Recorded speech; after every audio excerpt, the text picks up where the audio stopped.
Alright guys! Woo! Hey, hey, hey, hey! Hey, hey, hey, hey! Andito na naman tayo sa kayamanan ng Pilipinas! Kahapon nag-ayos kami ng kayamanan ng Pilipinas, Aloy Tanso Dilaw. Alright, ngayon naman, pakal-pakal.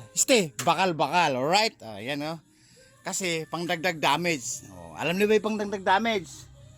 Pangdagdag, pampagawa ng sira ng gamit katulad ng motor. Alright? Ito po guys, ayan ba o. Ayan, itatali na lang yan, i-deliver sa malaking junk shop dito sa gawin namin. Alright?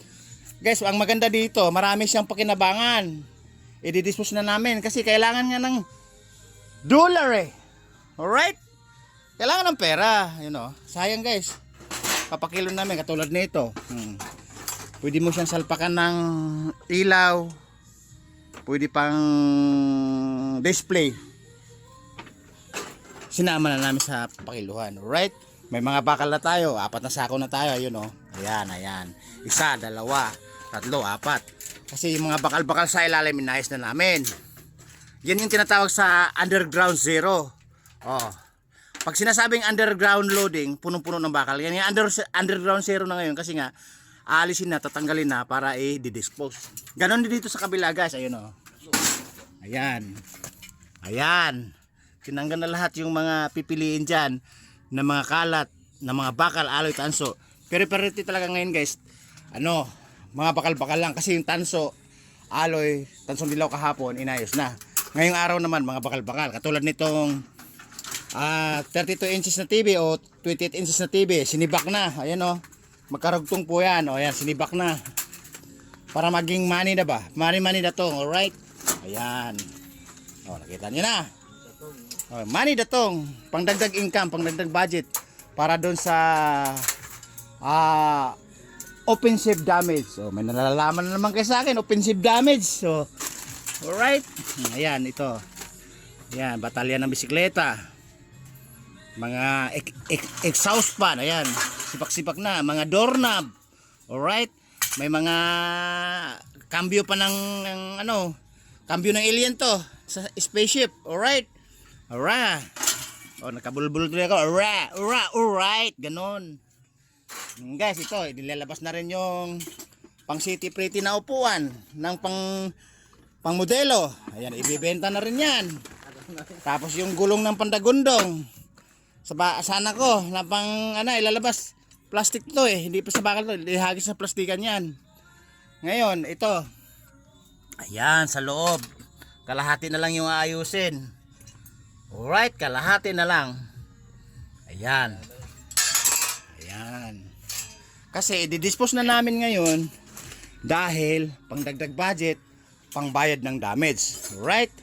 Again, may bakal siguro mga mga ilang kilo kaya to? Tingin mo, lahat-lahat. May 50, 40, 30.